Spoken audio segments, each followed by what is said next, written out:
go. Good evening, college football fans, and welcome to Week 12 of College Football 26 season-long Imperialism. I finished up Bordeaux's 2.5-hour-long epic of an episode earlier today, and I mean, it's just incredible how he put 156 teams in that thing. The amount of effort he puts in is really, really, like, admirable. It's incredible to see. But we have a very different product here that goes for the entire length of the season.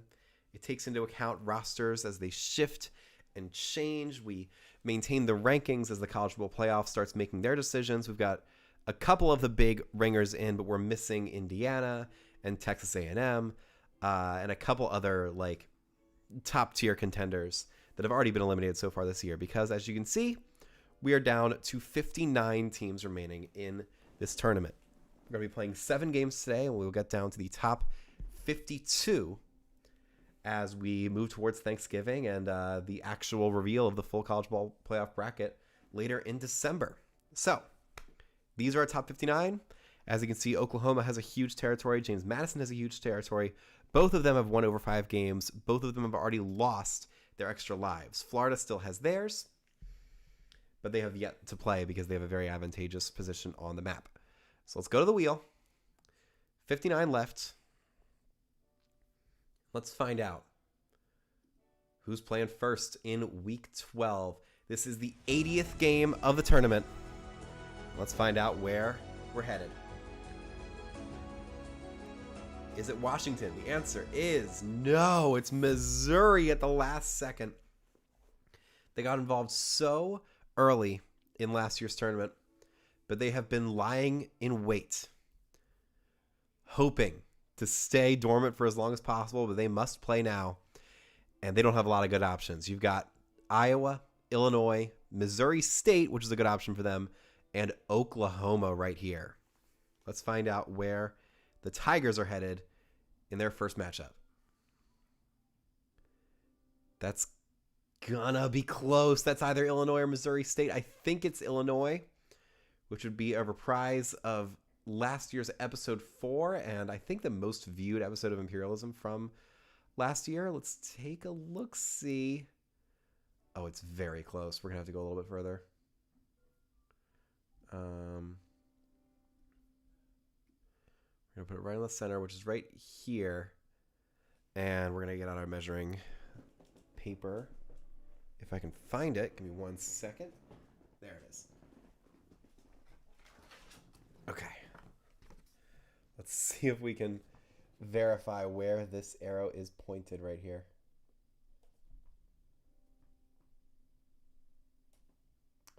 Oh, man. That might be Missouri State. Hold on. That's right at the center.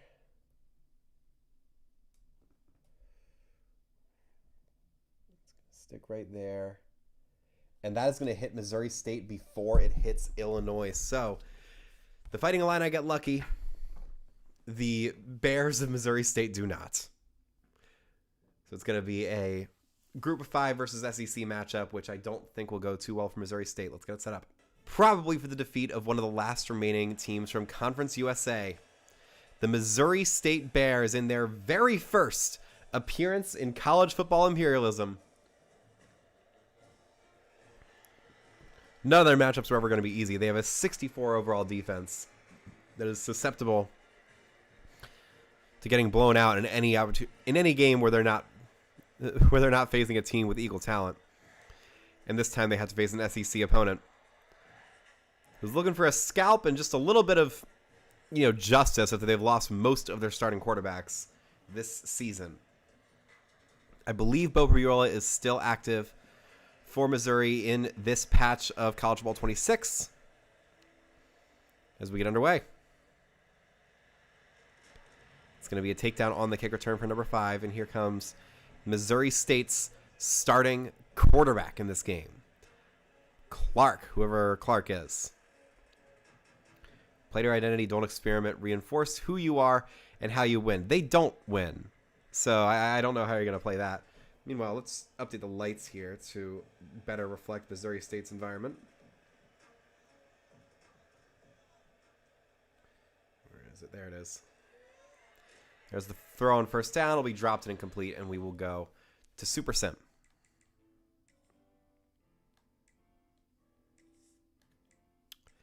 There we go. Missouri State jumps up 3-0. Tigers can't answer. It's 6-0. Not. Oh no. It's 9-7. Missouri's keeping it close. It's 14-9. Missouri getting back in front. 17-9, 17 all. And stop. We're gonna go one play at a time here to get us to around 4 minutes. 24-17. Missouri driving again. And there's the touchdown. So we're going to jump in as Missouri State gets the ball, 4:55 to go. We're staying here. We're going to pull up the two rosters that we need here. Conference USA, Conference USA, Conference USA. There they are. There goes the kickoff. We'll put Missouri's depth chart right here. Missouri State will not start in a very good position. It is a fantastic kick coverage play by the Missouri Tigers. Here we go. First play for Missouri State is a tackle for no gain. It's Shamori Lawrence, who has 71 rushing yards. That is very good for a group of 5 running back. Gets stopped early on that play, bringing up 2nd and 10. We'll see if they can hold their own here and try and get another long drive going against this Missouri defense that has struggled against inferior opposition. Clark hands it off to Lawrence, and he is dropped again. That's Jacob Clark, a quarterback, a transfer into the program. And it'll be 3rd and 9 now for Missouri State.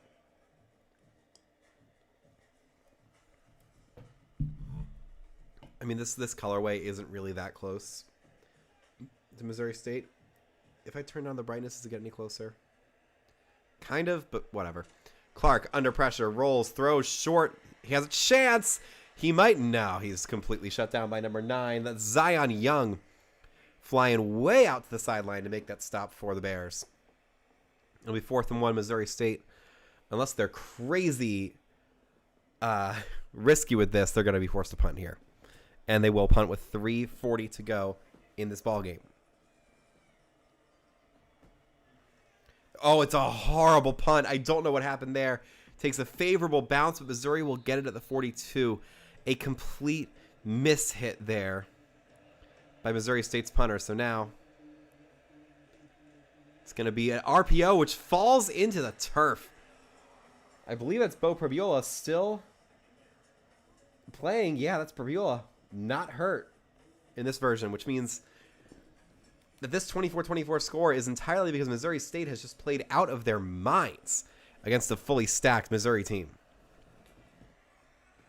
Prabiola hands it off to number 29. He jumps outside, has a little bit of space down to the 32, but he will not get the first. It'll be 3rd and 1 after Ahmad Hardy goes off for 72 yards. Or no, 72 yards total in this game so far. Now the most important play of the day for the Missouri State defense. If they can make a stop right here, they can get it back down 3. But Missouri can start running clock and ending this game right here. Quarterback sneak is good from Bo Prabiola. And that'll let the Tigers really run out the clock here as they inch closer and closer to game-winning field goal range. And every yard gain now just makes that kick easier and easier as they look to avoid a shocking upset. Prabiola will pass on first down. He's going to launch wide open. Brett Norfleet jukes a man out of his socks into the end zone. Touchdown, Missouri. And the only downside to that is that you give Missouri State the ball back. Is there a worry that you scored too quickly? That you're playing with your food a little bit with a team that has already scored 24 points in this ballgame and had a 9-point lead at one point. It was a beautiful throw straight down the seam. They did not know how to cover Brett Norfleet. And then he just embarrasses the safety by shuffling right on past him. As Missouri will look to take a 7-point lead here with 2:36 remaining in the ballgame. And here comes the extra point. I believe it's Robert Meyer in. It's up, and it is good. An easy 4-play, 41 drive after a disaster of a punt from Missouri State's special teams unit. And now their offense just has to be better. They have to show up and make a big statement right here. They were up 24-17. Missouri has scored 14 unanswered to take the lead and put the pressure on this brand new Conference USA team. Clark, under pressure, launches deep on the first play of the drive, and that ball is caught. Oh my goodness, what a play by number 0. Jacob Clark with a gorgeous deep ball to Jamari A. Robinson.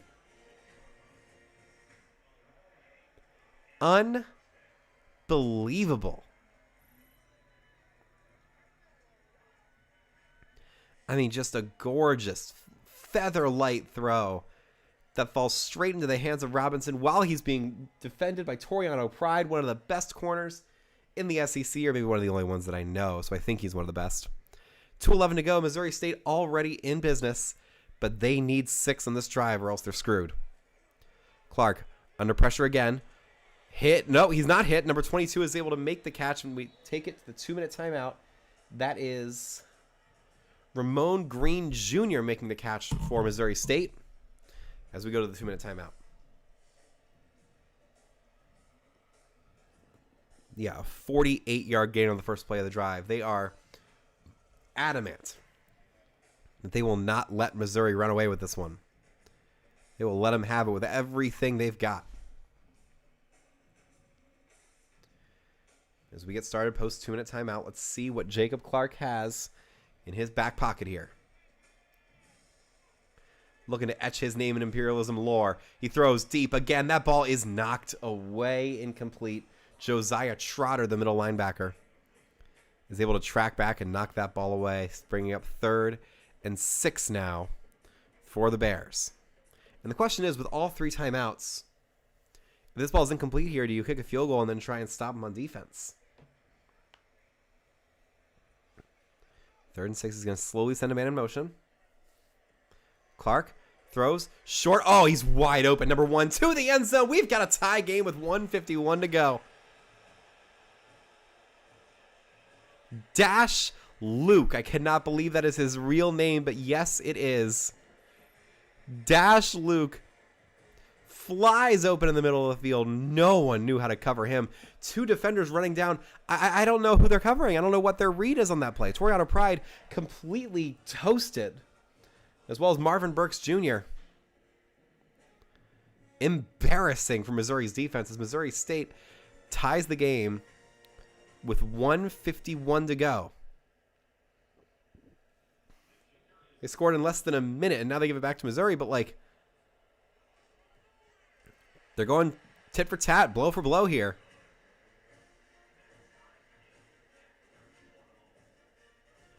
Missouri State will not go gentle into that good night. Missouri wished they would, but they're not getting an easy opponent today.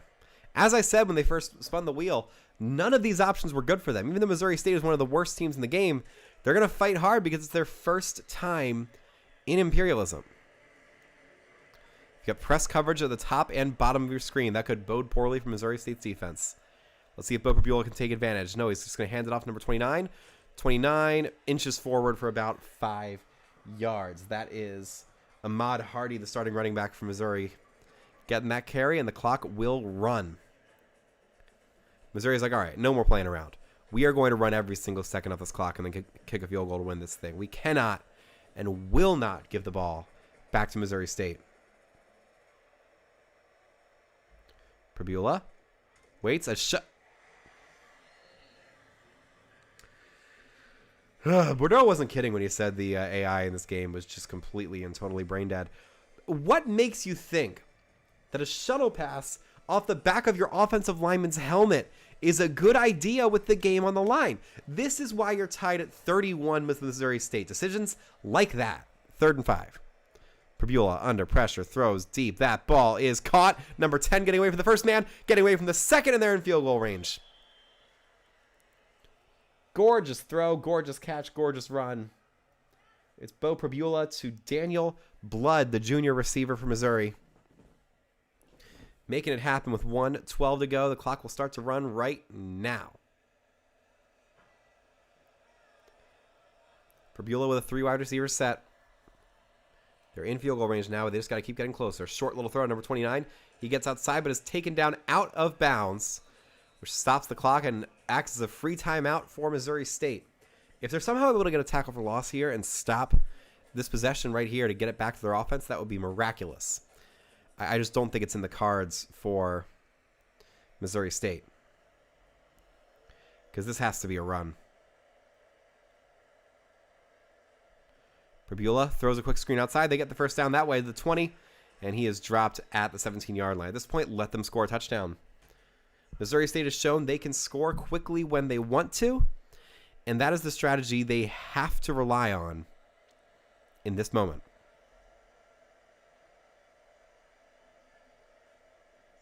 Perbula hands it off to number 29, and he is dropped in the backfield. There's the second timeout for Missouri State, which sets up a scenario where they're going to have about 15 seconds on the clock and no timeouts.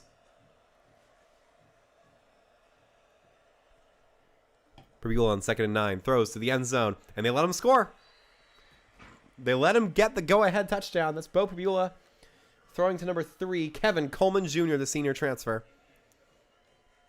who makes the catch to give Missouri the lead once again, 38-31. I think this is the highest scoring regulation game we've had so far in Season 2 of Imperialism.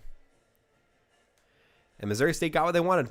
They've got 51 seconds. They still have a timeout, and they could potentially send this game to overtime. We're 18 minutes into the stream, still on game number 1. True chaos here in Missouri. Kick is up and good. So it's 38-31.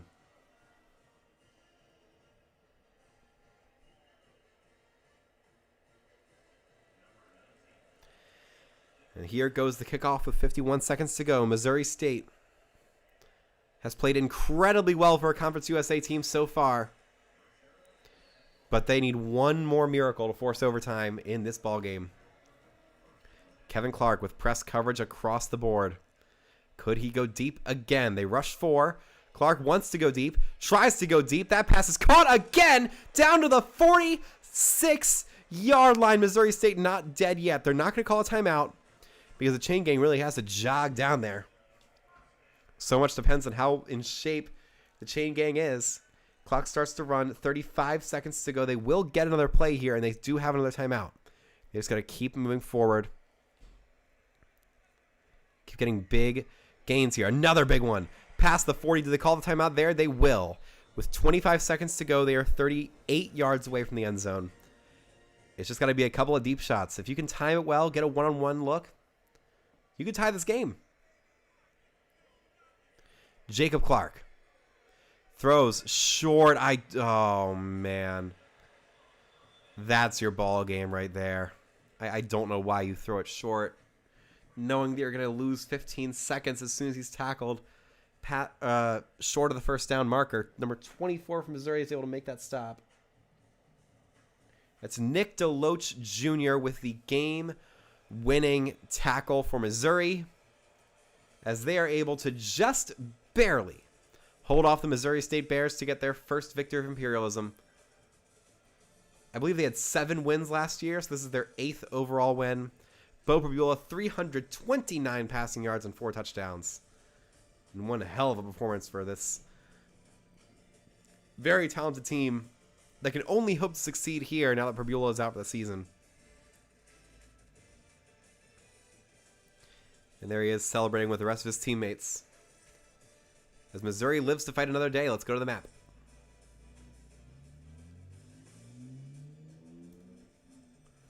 There we go.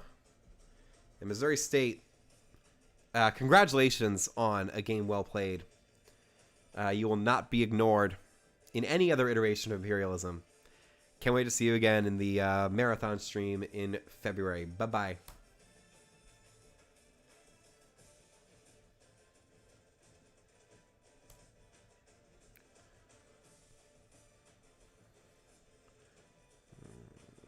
Go.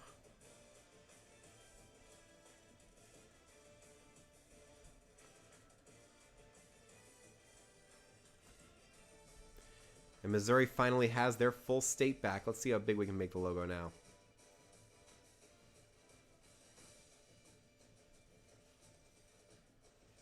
Just going to pop that down here. And that is where Missouri will set up shop as they win their first game of Imperialism. Let's go over here and take Missouri State off the wheel. They had a good long stay there, but as soon as they had their first opposition, it was very unlikely that they would continue to survive, and that's exactly what happened. Not without a fight, though. So they're gone. Let's shuffle and get going with the top 58. Second game of the night. Will we go out east? Will we go west? Will we stay in the middle with Oklahoma? Let's find out right now. Is it Georgia Tech? No, it's Arizona State, and we could see a very interesting rematch right here. Arizona State obliterated Oklahoma in their first game and took their extra life almost as soon as the Sooners got it. Now they have USC, BYU, and Air Force as their bordering teams, as well as Oklahoma. They could also just drop right down to Mexico and not play at all. Let's see where the arrow takes the 1-0 Sun Devils.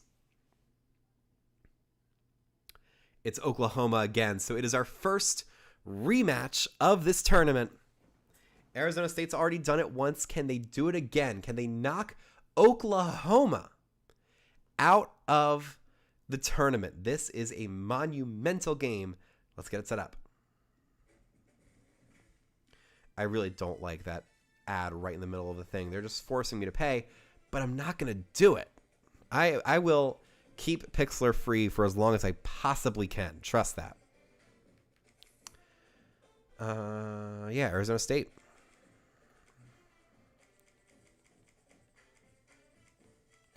So here we go. A 91 overall offense taking on an 86 overall defense. This should be a very entertaining game. Oklahoma. The Unity alternate is super fun. The throwback is also good. I think we're going to go with the Unity alternate for Oklahoma here, because they have to be united if they want to take down these Sun Devils. Second alternate is this crazy all yellow look. I think that's what we're going to do. Yellow versus gray. It's going to be a garish, ridiculous uniform matchup. But that's just what we want here. Can Oklahoma hold their own? I think we'll put this at 6 p.m. Get some nice sunset out in Oklahoma. Here we go.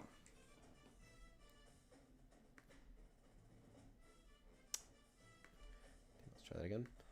Arizona State is the road team. And here are the Oklahoma Sooners playing their 8th game of Imperialism, tying James Madison for the most in this tournament. But this could be the moment where we see the biggest change to the map of the season. Oklahoma controls over 500,000 square miles of territory, and Arizona State controls the entire state of Arizona. Somebody's getting a huge addition to their territory right here, right now. Will Oklahoma extend their borders to California? Or will Arizona State put a huge target on their backs by eliminating the front runner of this tournament? Let's find out. That's going to be a takedown right there, as Sam Levitt, who I believe is still in this ballgame, will come out there with Jordan Tyson and a very talented group of Arizona State skill players. A 96 overall receiver, Jordan Tyson. He's going to be a first-round draft pick next year, and I can't wait to see that for him. Let's, I think we have an Oklahoma lighting set here. Maybe we don't. First play for Arizona State is going to go out to the 28-yard line. Let's turn this out, and that'll be Oklahoma's lighting. All right, there we go. Let's go to Super Sim. They made quick work of Oklahoma last time. Let's see if that's the case again right here. Still scoreless. 3-0 Oklahoma. 3-3. They're driving, but they can't do anything. We're in the third quarter. Arizona State up 10-3. It's still close. Oklahoma can't respond. It's 17-3. This is the end. This is the end. I think we're going to jump in here and watch Oklahoma's last stand because they are down 14 with 3 minutes to go in all 3 timeouts. They have to score here, make a very quick stop on defense just to have a chance of defending their massive territory.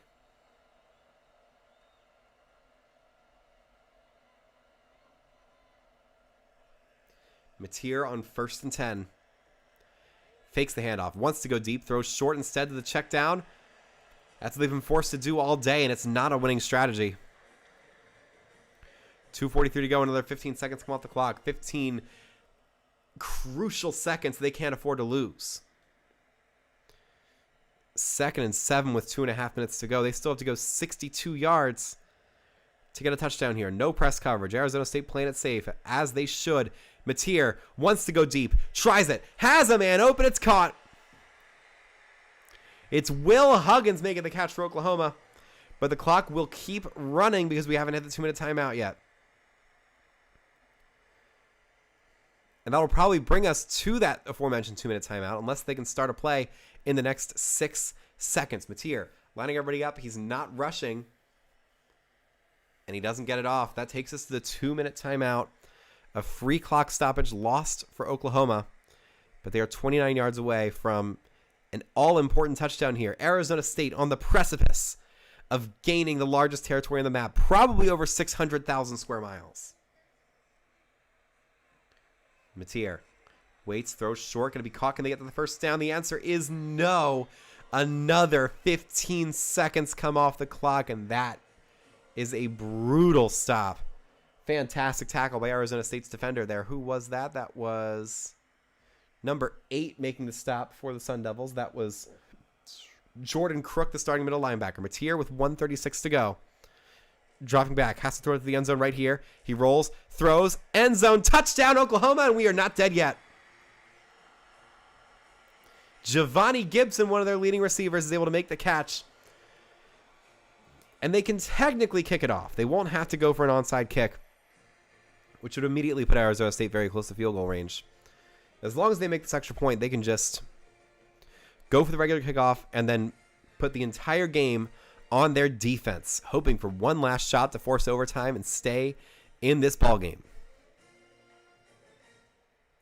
14-point comebacks are possible in this game. They're just very, very difficult, especially given these circumstances. Here is Tate Sandell sending the kick into the Oklahoma sky at 17-10, a 5-play, 75-yard drive lasting about 25 seconds longer than they wanted. But the important thing is they scored. They did not call a timeout, and now they can have a normal kickoff. There it goes.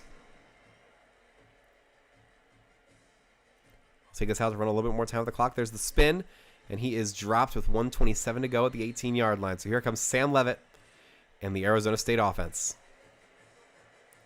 It's probably going to be a run. And it is to number 6 going outside. Can he get the first down on the first play? No. It was Kanye Udo tackled out of bounds after a gain of 8, but that is a free stoppage of the clock. We're not dead if this first down happens after he was forced to go out. I don't know why you just run up the middle and force him to call all 3 timeouts there. Come on, man. 2nd and 2 now for Arizona State.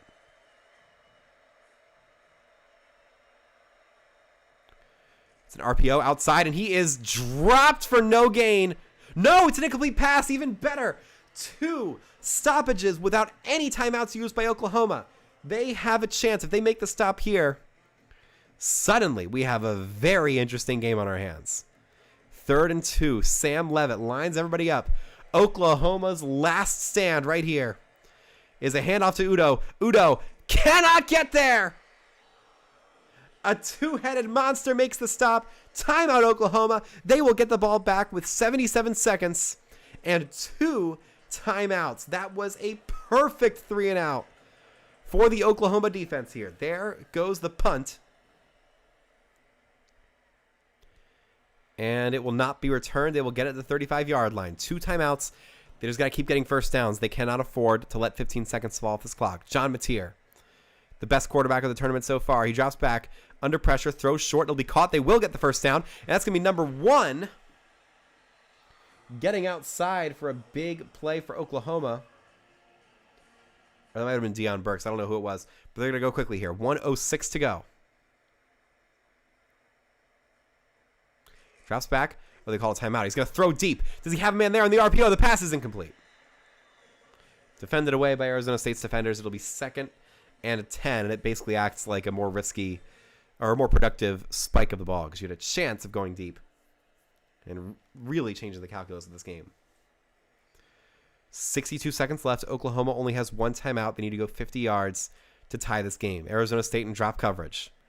Mateer throws short, get out of bounds. Why did you turn the other way? Because you... Oh, God. They say he's just short 3rd and inches. 15 more seconds fall off the clock. They're still 40 yards away. That is a rough decision. Those 4 yards don't matter, man. Just get out of bounds. 40 seconds to play. Mateer with press coverage at the top of your screen. He wants to go there. He's going to try. He goes the other way to the end zone. Dropped. Knocked away by number 2 for Arizona State. Number 2 balling out, whoever he is, but it's 4th and inches. 31 seconds to go. Oklahoma's last stand. The most significant play of this tournament so far, bar none. Mateer throws. RPO. Can he get out of bounds? The answer is yes. Oklahoma survives. They are not dead yet, but they still have a long way to go. That was number 12 making the catch for the Sooners. That was Jaron Kanak, their tight end, who's been barely used this year. It'll be 1st and 10, 34 yards to go. They only have 28 seconds to do it, but they still have their 1 timeout.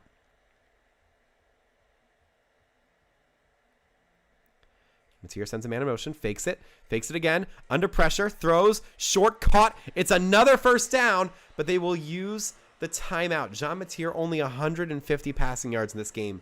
He had been completely shut out until these last 2 drives. 22 yards away from pay dirt. Only 23 seconds left. They have no timeouts. They can't throw short. Mateer throws short. It's caught. Can he get to the 1st down? No. That is your ball game.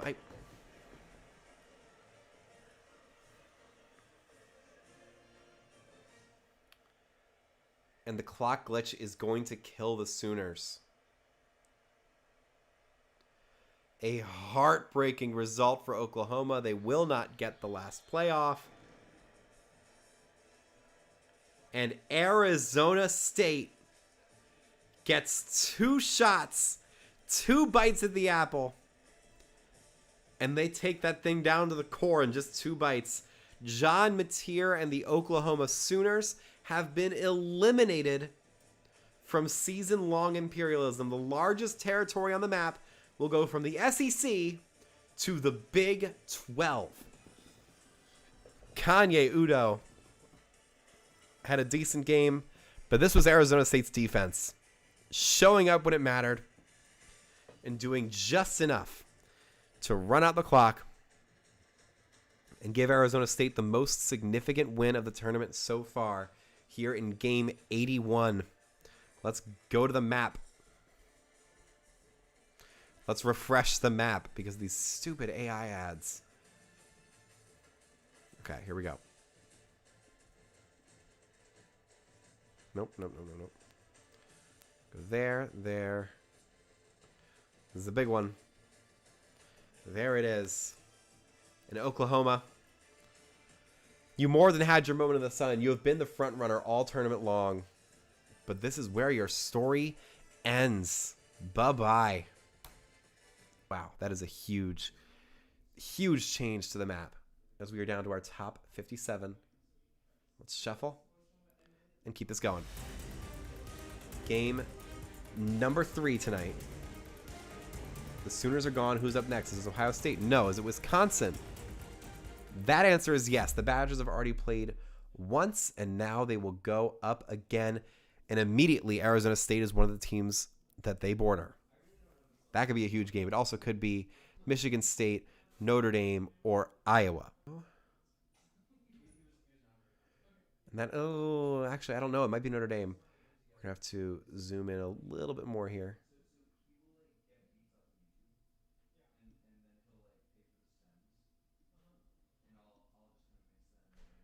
Right in the center, and that is Michigan State. So, It is an all Big Ten battle here for game number 3 tonight. Wisconsin going on the road to Michigan State. Do I have a colorway for this? I believe I do. Because it's... No, we're going to go with this one. That's going to be Michigan State. Let's get it set up. There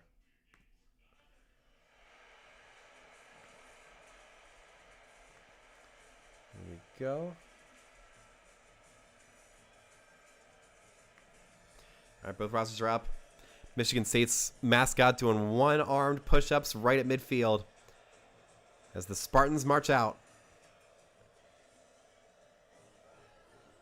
Hoping to take over one of the biggest territories in the Midwest. They would have the states of Minnesota, Wisconsin, and most of Michigan if they won this ball game tonight.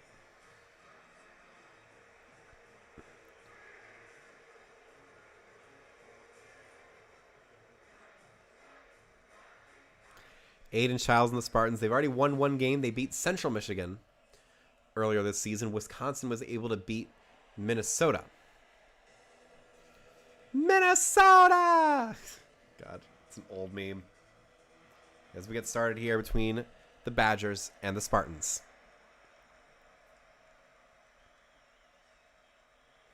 Kick return will go out past the 20. It's a decent spin move, but doesn't go much further than that to the 22-yard line. And that is where Aiden Childs will get things started for Michigan State. Or is it Velling? I think Velling's the tight end. Yeah, Jack Velling is the tight end for this team. Lance Mason, also a decent tight end for the Wisconsin Badgers. Childs walks up on 1st and 10 for Michigan State. He hands it off. And number 4 doesn't get very far at all as we go to Super Sim.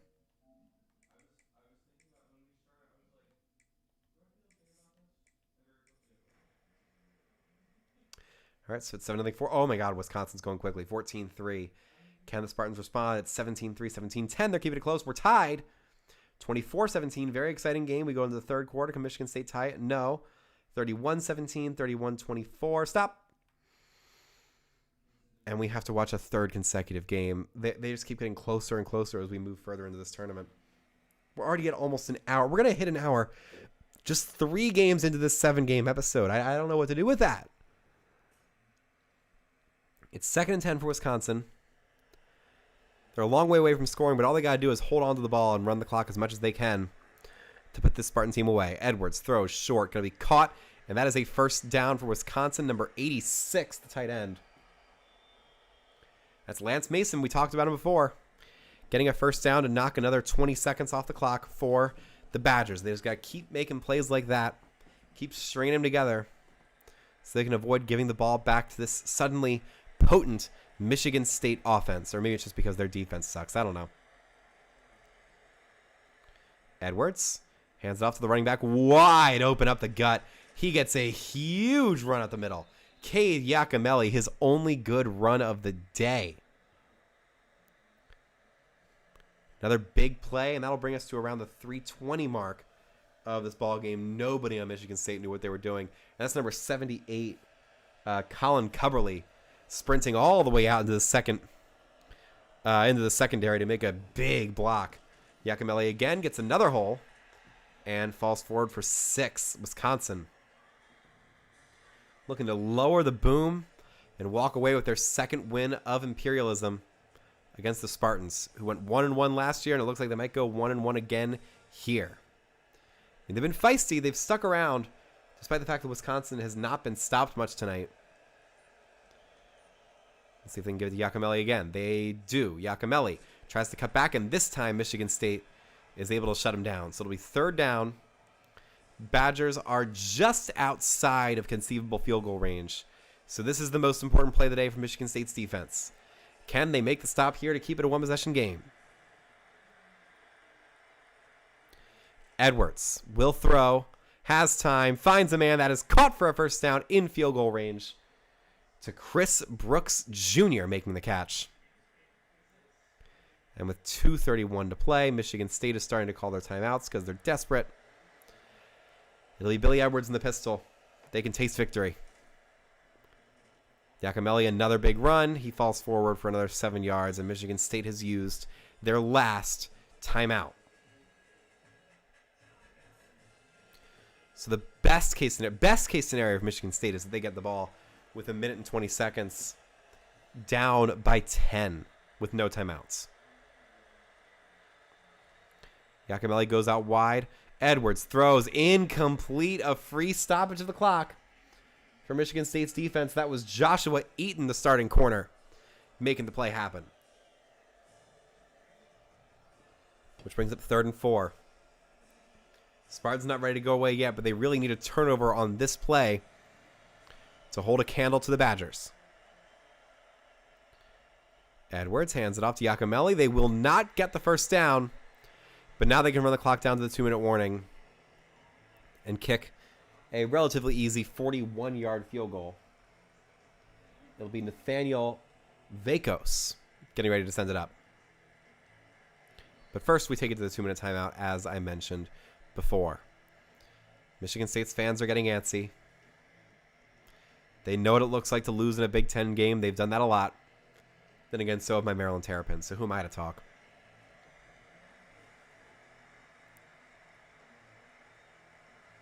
Snap, hold, kick is almost blocked, but instead it goes through. That was incredibly close to being a blocked field goal, but Nathaniel Vakos is able to make it happen. It's 34-24. Michigan State will get the ball back with about 1:50 to go. I don't like their chances. Oh, my God, he was right there. Like, he sort of springed up to try and jump out to block it. If he had fallen forward without doing that, there's a chance he blocks that with his head, honestly, just by getting there slightly sooner.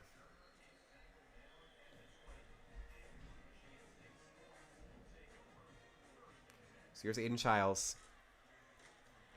They get a first down on the opening play on that completion to Jack Velling, the senior transfer tight end. It stops the clock for a little bit, but they need more than that. I mean, they need a deep ball touchdown, something fierce right here, and then an onside kick. That's really what it comes down to in the end, is whether they can convert on a play that we have never seen in season-long Imperialism. Childs throws. Another, a fantastic pass breakup there by number 4 for Wisconsin. That was Tackett Curtis, the backup middle linebacker, making the stop to bring up 2nd and 10 with 1:34 to play in this ballgame.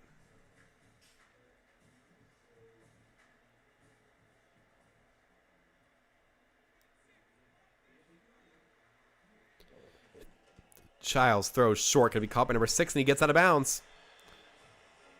That stops the clock. It's a good play for Michigan State's offense. Nick Marsh with the catch. And with just 90 seconds to go here, the Spartans are on the cusp of midfield, but they just need to go faster. They got to get into the end zone to get to the one play that matters here. Childs throws deep. Dropped again. And once again, it is Tackett Curtis forcing the pass breakup and sending him to 2nd and 10. He will not make it easy for them. He's like, not only do you have to run clock this whole time, you're going to have to go through me to make a completion. Childs wants to go to the sideline, throws short. Can he get to the first down? The answer is no. Oh, man. Elijah Tolliver is tackled just short. And that's going to be another 20 seconds off the clock. And they really have to go for the end zone in this play. It's their only chance.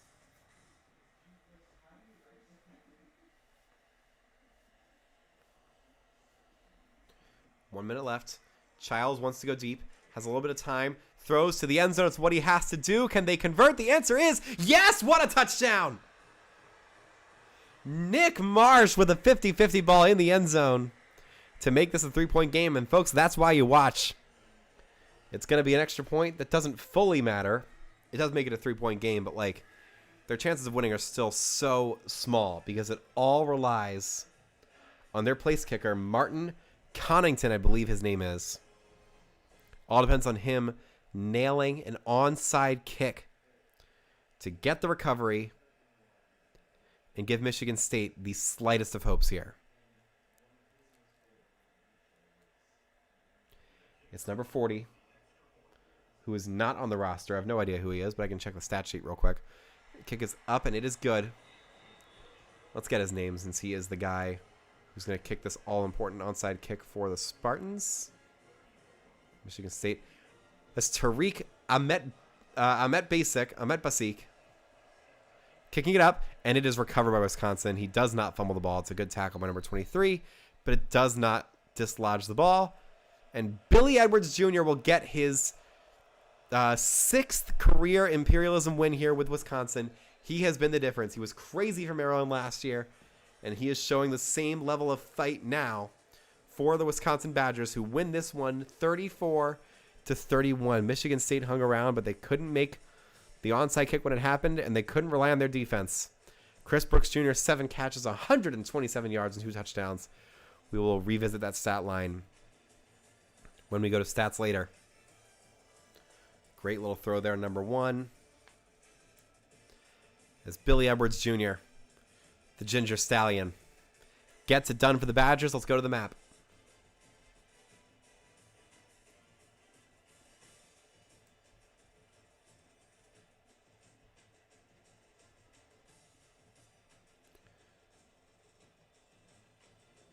Oh, wait. I forgot to do that. There we go. And there we go. There we go. And there we go. A whole bunch of stuff we had to do for this one. And Michigan State. You got to win against a MAC team, but couldn't do it in conference. Tale as old as time. Bye-bye. Yeah, we only have to get rid of one border here.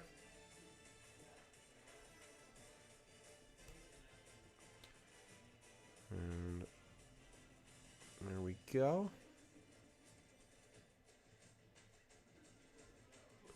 All right, so that is cleaned up. And I don't think we can make Wisconsin's logo any bigger here unless... just a little bit. That's the largest we can go for the Badgers now as they go back into their home state and expand out into the state of Michigan just a little bit. Let's go to the wheel and eliminate the Spartans. Yeah, we're at over an hour. This is going to be a long one. I'm already feeling tired. I had a long day today. I had somebody shout at me from a truck. It was exactly what we expect when we move to New York City, you know? Let's shuffle and find out who will be the last elimination before we get down to the top 55 here. Is it Charlotte? Do we see the end of North Carolina? No.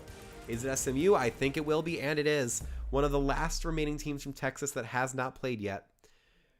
The Texas teams just keep on disappearing. SMU is kind of their last hope, unless Houston's able to show up in a major way. They could play Arizona State. It could be Arkansas State, or it could be North Texas. Only 3 options for the Mustangs. Let's see where the arrow will send them. It's going to be... it is Arkansas State. And this could be the end for the Red Wolves, who have had 3 wins. They are the Cinderella of this tournament. And now they have to beat a team from the ACC. They already have 2 SEC victories. But SMU is probably the best team they've faced so far. Let's get it set up and see if Arkansas State can pull off another monumental upset. To die, Jalen Rayner, who has broken records, captured hearts, and crushed the dreams of Mississippi State, Arkansas, and Louisiana so far this season. But now, he faces the most important game of his life against one of the better teams in a really weak ACC this year in the SMU Mustangs, who, to their credit, made the college football playoff last year before getting obliterated by Penn State. And we'll see if Arkansas State can come away with their 4th win of the tournament.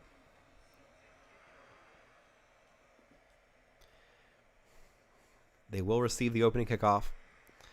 and only take it back to the 18-yard line. So here comes Jalen Rayner with everything to play for.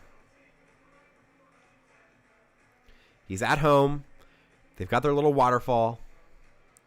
We're going to see if the Red Wolves can get another win after their crazy quintuple overtime victory over Louisiana. Did they win that game just to get embarrassed right here? Let's find out. Rayner on his first play. It's a run to number 5, their running back. It's Kenyon Clay getting the carry as we go to Super Sim. This, oh man, I would be sad if this went the way I think it's going to.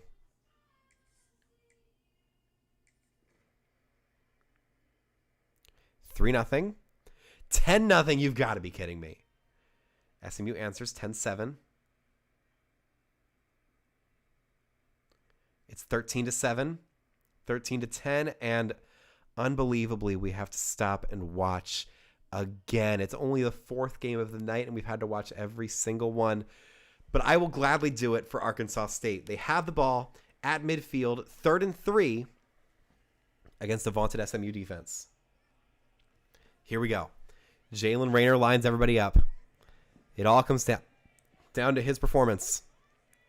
Rayner hands it off, and they've got the first down to the 45 to the 40. He gets a lane down to the 33-yard line. Kenyon Clay, his single best run of the day, puts them in field goal range, but they want more, and they have to have more. A 10-point lead with only 3.5 to go would be an incredible chance to win a 4th game and get another win against a Power 4 conference team.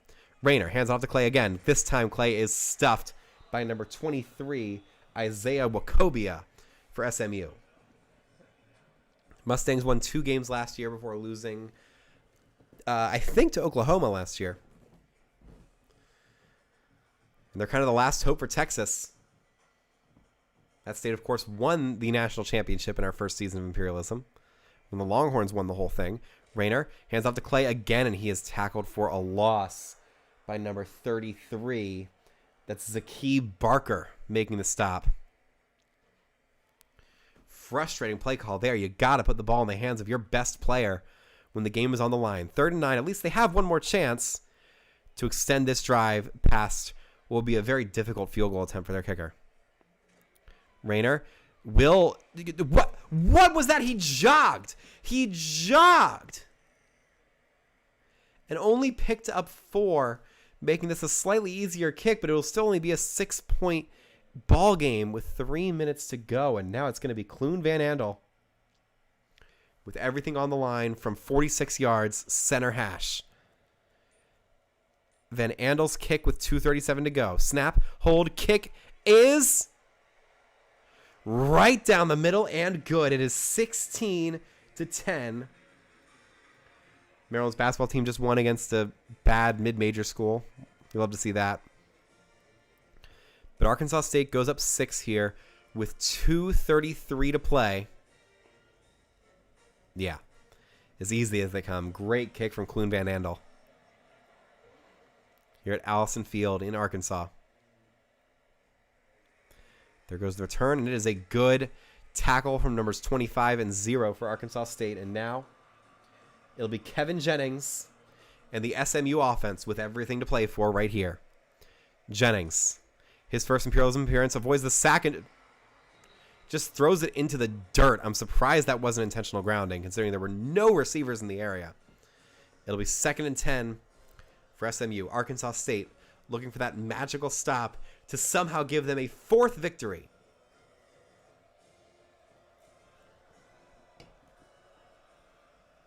Jennings wants to go deep, but throws short instead. And oh my God, number 27 does absolutely nothing with it. That's TJ Harden, tackled for a loss by number 19. It's James Reed III, the nickelback, sprinting in from the secondary to make that stop, and now it's 3rd and 11. Season on the line for Kevin Jennings and SMU. You got press coverage at the top of your screen, but one backup safety helping out. Jennings wants to go deep, tries to go deep. That pass is caught for a huge gain to number 82. I believe that's RJ Maryland making the catch. Yeah, it is RJ Maryland, the senior receiver. make it a big time play as we go to the 2-minute timeout. They still have to go 52 more yards, but they have their timeouts, and they have a very talented young quarterback in Kevin Jennings. Just kidding. He's a redshirt junior, but he's talented. I mean, you don't get to the college football playoff without a good quarterback. Jennings drops back, wants to throw short. Instead, he'll throw deep. That ball is caught by number 2, Jordan Hudson, making a big play up to the 20-yard line. And now the clock is going to run. And this game is going to come down to Arkansas State's red zone defense. Oh, God. I am nervous. They got to think about using their timeouts because all they would need is a field goal to win the game, but it's looking rough. Jennings on 1st and 10, throws short, pass is caught. Another first down for SMU, and more time will come off the clock. They use a timeout for some reason. And it'll be 1st and goal from the 8. The only solace is that Arkansas State might have some time to drive back down the field and kick a game-winning field goal. Jennings hands it up. No, he fakes it. Wants to go to the end zone right here. Rolls away. He's hit and sacked by number 17, Chris Bodie, with a massive sack. That'll take some more time off the clock, which could be a bad thing if SMU is able to score here. Let's see the journey to the sack here for Chris Bodie. Gets away from the interior lineman and then just turns. He's right there, makes the sack. SMU is in trouble. 2nd and goal from the 13. 80 seconds to play. High stakes football here in the Walmart State. Jennings hands it off. And TJ Harden gets absolutely nowhere. It'll be 3rd and goal from the 12. Another 15 seconds will come off the clock. This is the play that matters. They got to try and make this one closer, get to their traditional goal line plays. 53 seconds left. They're playing the clock well here. Jennings drops back, wants to go to the end zone, throws there. That ball is dropped. It is dropped as A.G. McGee is able to knock it out of the receiver's hands. 4th and goal from the 12. Season on the line for both Arkansas State and SMU, but I am rooting for the Red Wolves right now. I will not hide that fact. I'm wearing black. We've got the red lights. Here we go. Jennings to the end zone. It is caught for a touchdown. The question is whether his feet were down, but the ref seems pretty sure. That's Romello Brinson making the catch in the back corner of the end zone with only 41 seconds to go. Let's take a look here. It's a wobbler of a throw. Hold on. You got to review that. I don't think he had his feet in bounds when he had the ball. If this just goes to an extra point, I might have to go back and watch the replay here. Hold on.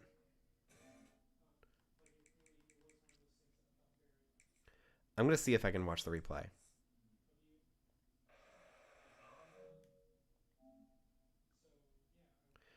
We're going to go and view highlights after this. Oh, Lord. There goes the kick. It's up and good so that SMU can take the lead.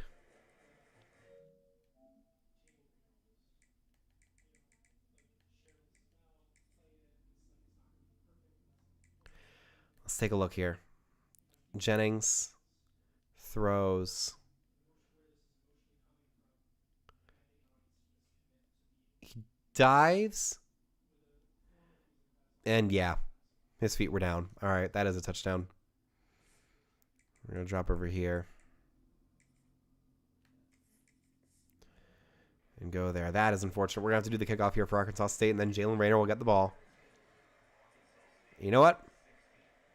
I think we're just going to let that one bounce out for a touchback. It's about as good as we could have asked for. Here is Jalen Rayner with everything to play for. He has all 3 timeouts, but they got a long way to go. Rayner fakes the handoff and 1st down. Throws. Short. Caught. Can he get the 1st down? Yes. Maybe. They call the timeout. They did get the 1st down, but they will try and conserve clock whenever they can. They gained 10 yards there. They got to get more on this play. Rayner wants to go deep. Throws to the tight end. That's going to be caught, but not for much, and they will call their second timeout. Oh, God. You got to try and run the ball if you're Rayner there. You can't just go for a 4-yard play. You're losing a timeout. Oh, God. 30 seconds to play. Jalen Rayner in the shotgun, only down by 1. He drops back under pressure, throws deep, caught, number 0, gets out of bounds, and they are on the cusp of field goal range. Arkansas State.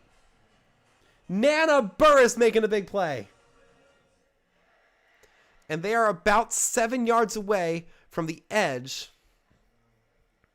of Clune Van Andel's range. What's the longest kick he's made so far this year? His long is 51, so they have to get to the 34 in order to give him a decent chance. Rayner hands it off for a loss of 7, and that's their last timeout. So if he's tackled in bounds here, that's the end of the game. Rayner throws short. Did he drop it? He did.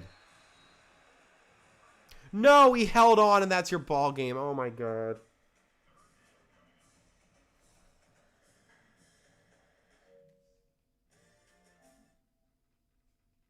And I can't take control until the last. Oh, my God. 3, 2. Can they get the play off? 2, 1. They do get it off. Rayner on the last play of the game has to throw deep. He does to the end zone. It is caught. Oh, my God.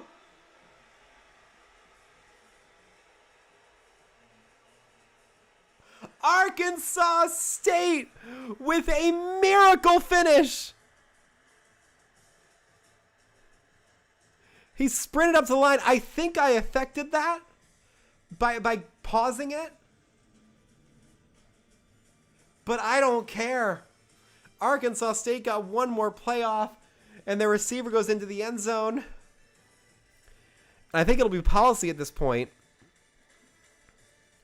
to pause and then jump back in those cases where like they're going to lose the game. I did not know I could do that. If had I known that, I would have done it for Oklahoma as well.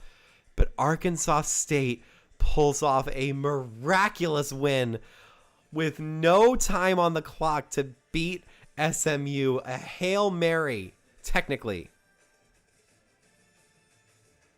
I can't believe that just happened. Let's go to the map.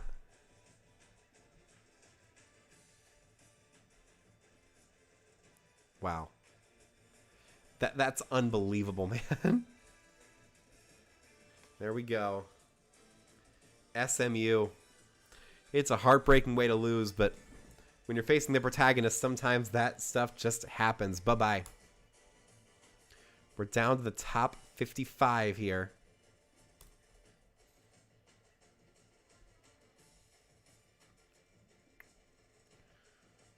There we go.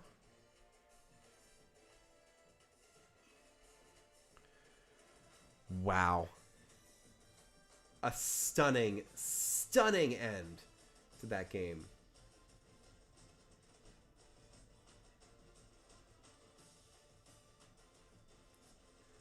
Arkansas State's logo can expand just a little bit into the state of Texas.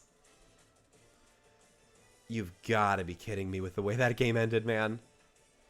And we have a cheat. We have a cheat to the like tackle and bounce thing, which we are going to use from now on because that is the worst part of imperialism, and we're going to counteract it right here.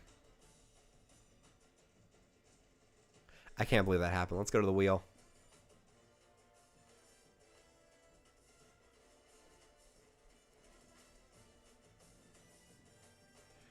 SMU is gone. We got to do 3 more games tonight. So let's shuffle and keep this going. 55 teams remain. Who will we landed on next? Is it Kennesaw State? I think it might be, and it will. They survived for so long last year, but now they finally get landed on as we once again return to the state of Georgia for Kennesaw State. They border James Madison, Clemson, Georgia, and Georgia Tech. Please don't make it the Dukes. I don't want to keep putting my Cinderellas through so much stress. Here's the arrow spin. It's not James Madison. It's going to be due south. And Georgia will play their second game of the tournament. It's Kennesaw State against the Bulldogs. And I think we can just keep these lights the same for Georgia, honestly. Let's get set up. We don't have to spectate because I think Georgia's going to make quick work of the Owls. They are the number 5 team in the country. One of the SEC schools that is almost definitely making the playoff unless things fall apart.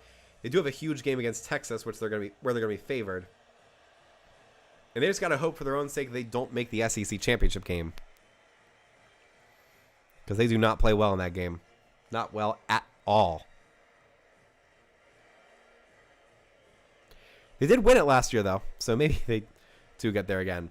Kennesaw State runs out. I'm sure they didn't want to play the Bulldogs, but they did not have any good options. Clemson is a talented team, if not very good this year. Georgia Tech is nationally ranked. And James Madison is one of the best teams in the group of 5.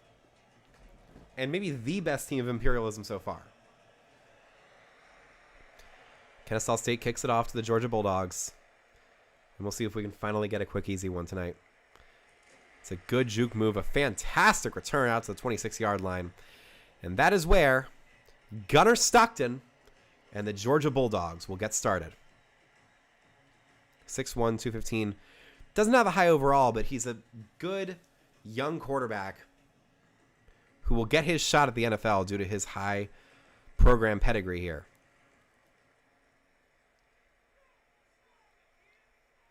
Stockton sends a man in motion.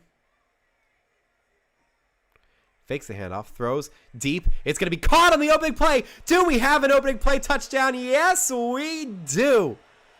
Georgia wasting no time. Staking their claim on this ball game. Number 1, flying to the end zone on a 74-yard touchdown. It's Zachariah Branch making it look easy for Georgia. And even in a game where we're probably going to super sim, we have to watch a full replay. Oh my God, we're already at 90 minutes, just 5 games in.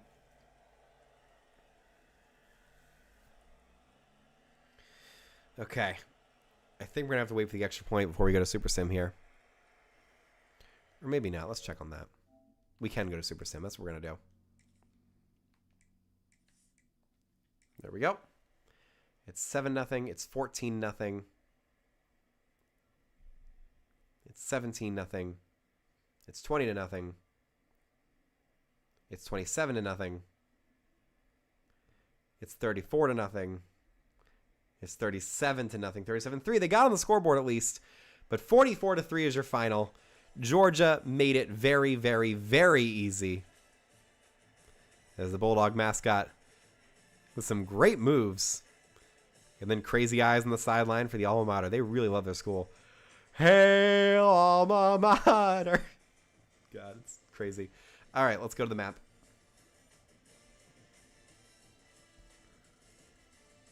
Kennesaw State, they made the top 10 last year, but not this time, baby.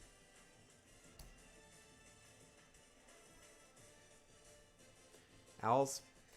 You got on the board at Georgia Stadium, which is an accomplishment in itself, but that's all you get. Bye-bye.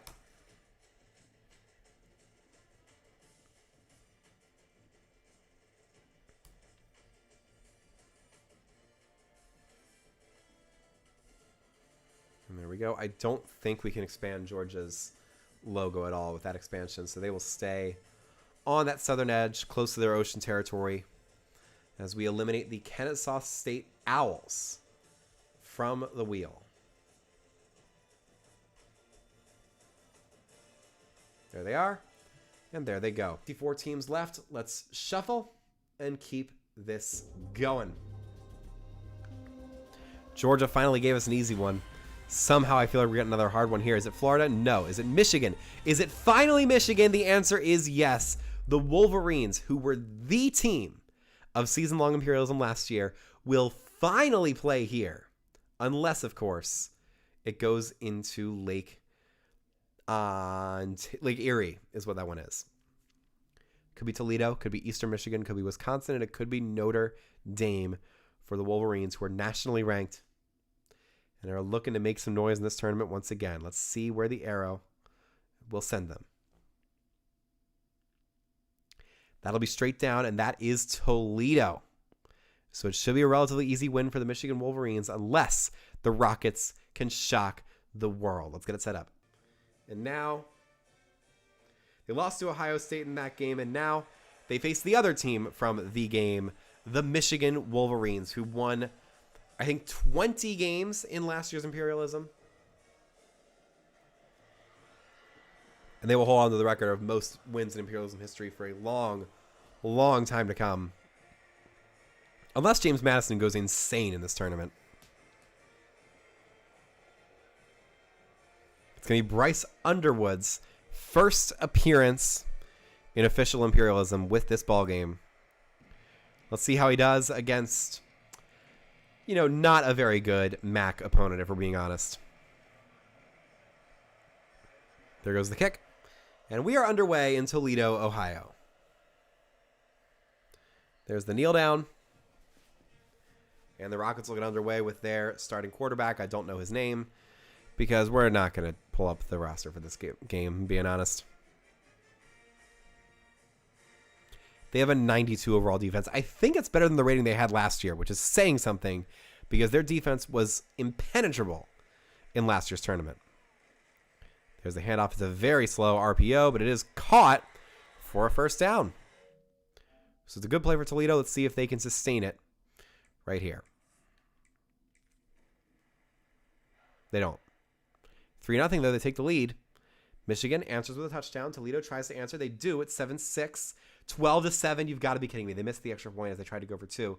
14-12. As we go to the second half, Michigan trying to extend the lead. They can't. Toledo gets it back 15-14. 22-15. Stop. 3:21 to go. We're going to jump in here because Toledo is in the red zone with a chance to tie the game against the Michigan Wolverines. You've got to be kidding me. Could we see another insane upset here? Number 4 sends it out. Michigan's able to shut that down. We're going to pull up the rosters here. Toledo going no huddle on 3rd and 14. Trying to pull the roster. He throws deep, incomplete on 4th and 14. And they're going to have to kick a field goal here.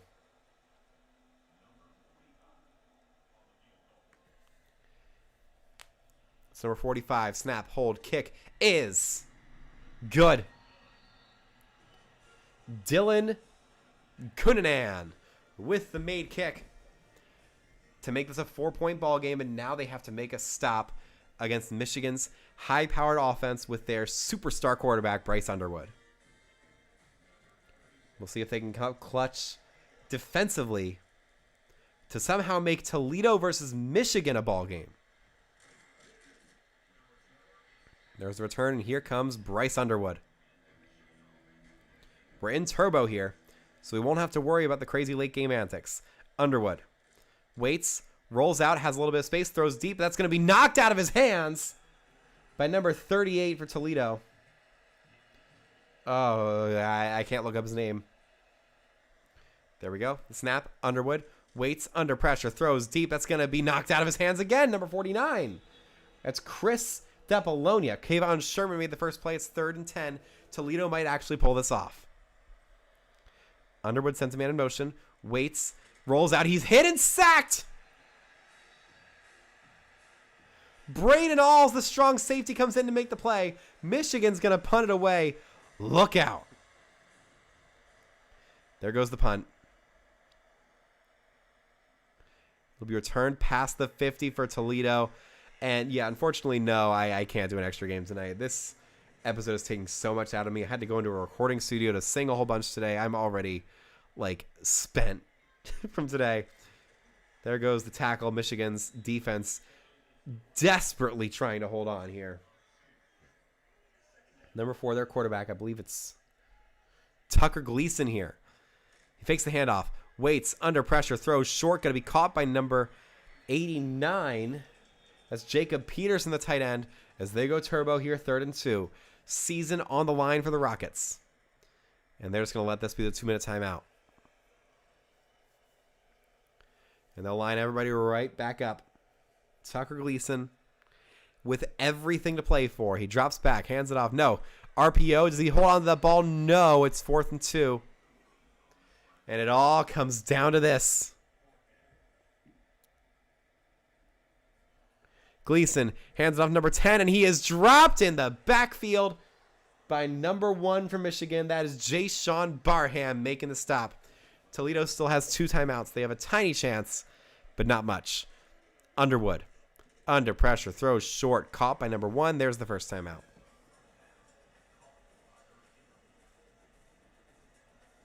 That was Donovan McCulley making the catch for Michigan, forcing 2nd and 6.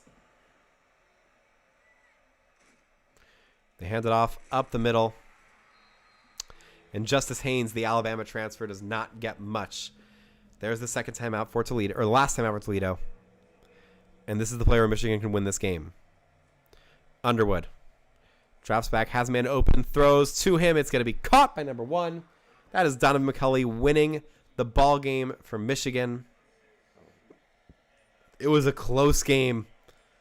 Toledo kept this score within arm's reach for essentially the entire game, but Michigan was able to tough it out to win their first game of season-long Imperialism this year. And the Michigan dynasty rolls on once again. Bryce Underwood, 255 passing yards and a touchdown. There we go.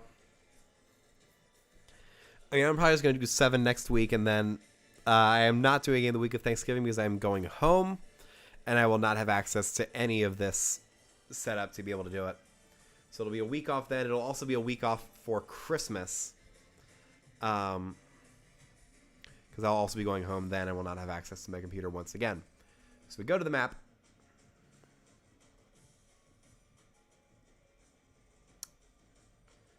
Grab that. And there's Toledo. Goodbye, Rockets. You survived for much, much longer this time, and played a good game, to your credit. But you couldn't beat the Wolverines. Bye-bye. Oopsie.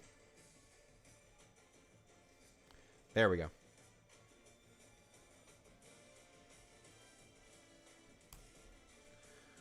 And we got to make this smaller. There we go. And just straighten that out. Get rid of this. And folks, the M is back. That is...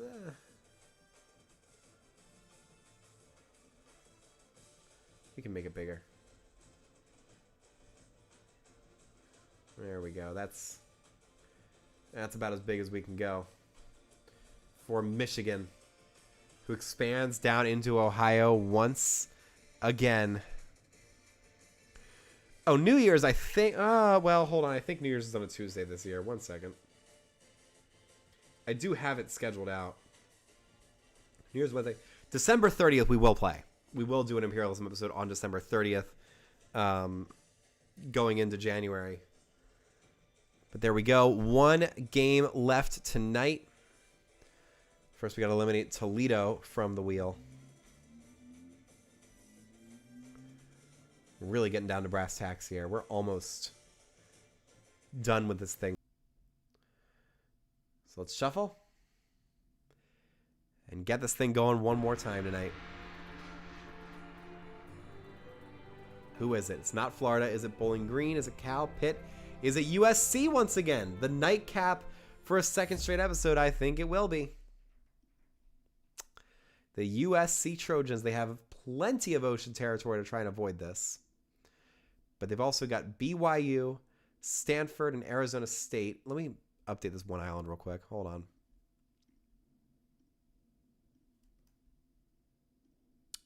There we go.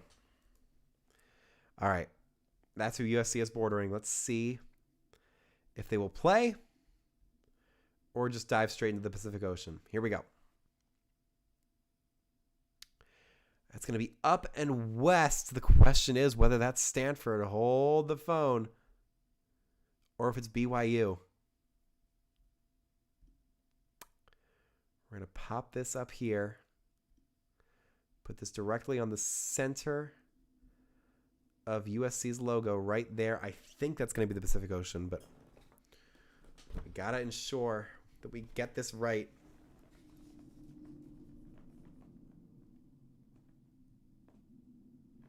There it is.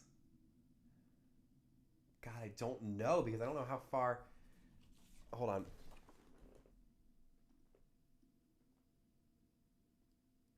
We're going to have to do this in order to get everything properly in place here. That's the center.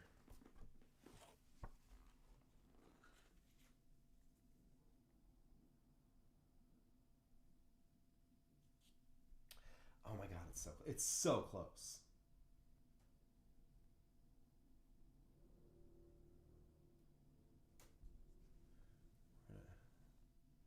Angle this out as much as we can. And that goes out to the Pacific Ocean. USC will not play here. They will avoid another battle. I think they might have avoided one earlier this year. I'm not sure on that. But Stanford won't play. USC won't play. And we got to shuffle and spin the wheel again. So this is probably our last spin of the night. Who is it going to be? Is it Utah? Tulane? Do we go to Georgia Tech again? No, it'll stop with the Tulane Green Wave. They also have a whole bunch of water territory out in the Gulf of Mexico, or it could be LSU, or, dear God, no, please, not Arkansas State, not my baby boy. Okay, will the arrow have mercy? Oh, God. Let's find out together. No! Oh, no. It's Tulane against Arkansas State. The Red Wolves have to play twice in one episode. And Tulane is one of the best teams in the group of 5. Oh, my God. Just like so many great teams before them, just like Boise State. Arkansas State's toughest battle, besides SMU, which they only barely survived, their toughest battle will come in their 5th matchup for an opportunity to be the second ever Group of 5 team to earn an extra life. An incredibly high stakes battle here at the end of the episode. Let's get it set up. Oh my God, we have to play Arkansas State again. Please, football gods. I don't ask much of you. I never call upon your good graces for either the Ravens or the Eagles, my 2 NFL teams. I never call upon your graces for Maryland because they don't deserve it. I don't do it for any other college ball game or any other Imperialism matchup. But please, give my Red Wolves an extra life by taking out the Tulane Green Wave. If they lose to a Group of 5 team, if that is how their season ends, I don't know what I would do with myself after everything they've done. A quintuple overtime game, a last-second touchdown, breaking the rules of no-huddle offense and Imperialism, and giving me that option once again. If they lose here in a blowout, I don't know what I'm going to do. We got to get the colors right. Hold on. Arkansas State. Set it right. There we go. Tulane will start the ball, which means Arkansas State will get it to start the second half. That's pretty big. Oh, Lord almighty. I don't know what to do with my hands, man. I'm nervous. Here we go. Tulane getting things started with Jake Retzlaff, the transfer quarterback, transferring in from BYU. That's going to be the run, and we will take this to Super Sim.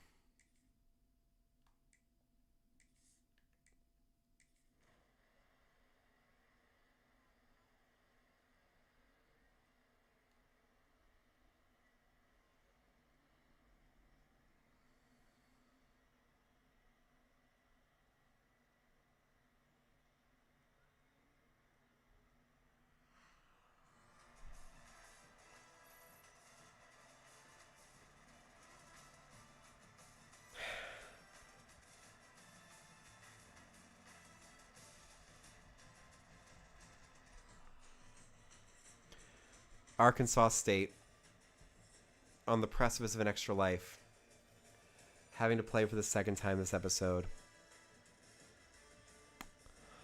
lose 19-3. We never even saw the play happen. We never even tapped in to see it go through. The Red Wolves are out of Imperialism, and Tulane get their first ever Imperialism win. Oh, God. Arkansas State. My one true love. You shouldn't have lost. It shouldn't have been you. It should have been USC. If I had known that you were going to get landed on, I would have forced the matchup to Stanford. I would have broken the rules just like I did against SMU. But no. I could not save you again. Goodbye, my sweet Red Wolves. I will remember you forever. Bye-bye. Because, folks, this is your top 52. We'll show it right here. We zoomed in a slight bit, but I don't really care because you can see all 52 teams right now.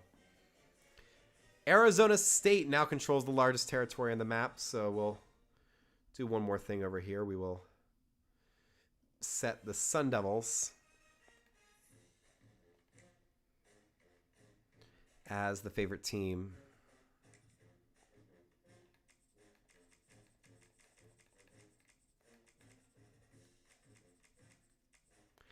There they are. Oopsie.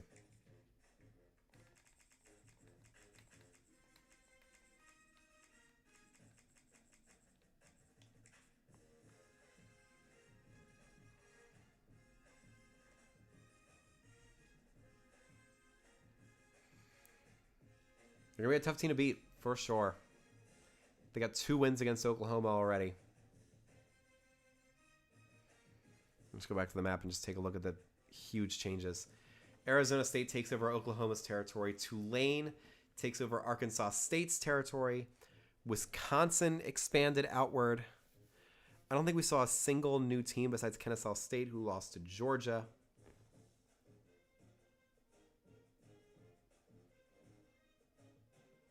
Missouri won their game. Michigan finally entered into the fray.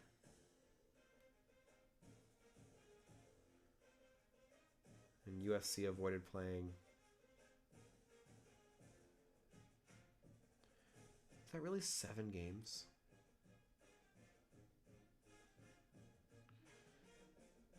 I think it was. Yeah, because we're down to 52. Let me just double check that. Yeah, we're down to 52, so that's the end. All right, that is where we'll leave off the map. We will be back next week for our last episode before Thanksgiving, as we will narrow this down to the top 45. And we'll see y'all then. Bye-bye.